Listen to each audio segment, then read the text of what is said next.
ప్రభునామంలో అందరికీ శుభాభివందనములు తెలియజేసుకుంటున్నాను.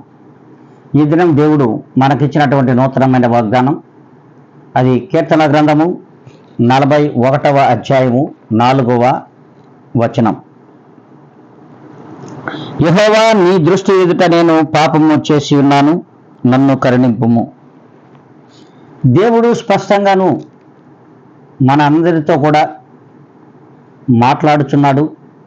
మరి ఆ మాటలు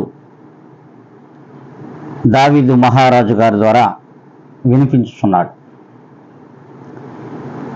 మరి మనం ఏ దినమైనా సరే నేను ఈ లోకంలో పాపము చేసి ఉన్నాను, నా పాపమును బట్టి నన్ను కరుణించుము అని ఏ దినము కూడా దేవుణ్ణి మనం అడుగుటలేదు. కారణం మనలో ఉన్న అతిశయం, మనలో ఉన్నటువంటి గర్వం, మనలో ఉన్నటువంటి ఈ లోక అనుసారమైనటువంటి ఆలోచనలు. కనుకనే ఏ దినము కూడా మనం దేవుని ఎదుట మన పాపం చేసి ఉన్నానని కానీ, నేను పాపిని నన్ను కరుణించమని ఏ దినము కూడా మనము అడుగటలేదు. కనుకనే ఏ దినము నుండి అయినా సరే దేవుడు తన యందు భయభక్తులు కలిగిన వారిగా చూడాలని ఆశ కలిగినటువంటి ఆ దేవుని వైపు మనం ఏమాత్రము చూచుటలేదు. కనుకనే ఆయన ఖచ్చితంగా మనతో మాట్లాడుతున్నాడు. ఈ దినము నుండి అయినా సరే మన పాపములను ఒప్పుకొని, ఆ పాపములను మనం కప్పుకోకుండా, మన పాపములను ఒప్పుకొని ఆ పాపములను బట్టి నేను నిజముగా ఈ లోకములో పాపము చేసి ఉన్నాను, నన్ను కరుణించుము అని అనగలిగిన నాడు దేవుని యొక్క కృప మన మీద నిజముగా ఉంటుంది, నిశ్చయముగా ఉంటుంది. కనుక ఈ యొక్క ఉదయకాల సమయంలో దేవుని యందు భయభక్తులు కలిగినటువంటి ప్రతి బిడ్డ కూడా నిన్నటి వరకు, మరి ఈ సమయం వరకు మనం ఏ రీతిగా ఉన్నామో దానిని విడిచిపెట్టి, యెహోవా, నేను నీ ఎదుట పాపము చేసి ఉన్నాను కనుక నా పాపములు నేను ఒప్పుకుంటున్నాను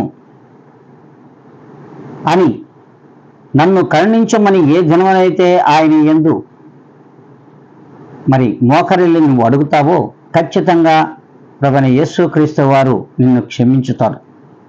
మరి ఏ దినం నుండైనా సరే మనం ఆ రీతిగా ఉందామా ఆలోచించండి. ఆ రీతిగా ఉందాము అనుకున్న వాళ్ళందరూ కూడా తలల వచ్చి ప్రభువైన యేసుక్రీస్తు నామములో ప్రార్థనలో ఏకీభవించాలని ప్రభు పేరిట మనవి చేసుకుంటూ ఉన్నాను.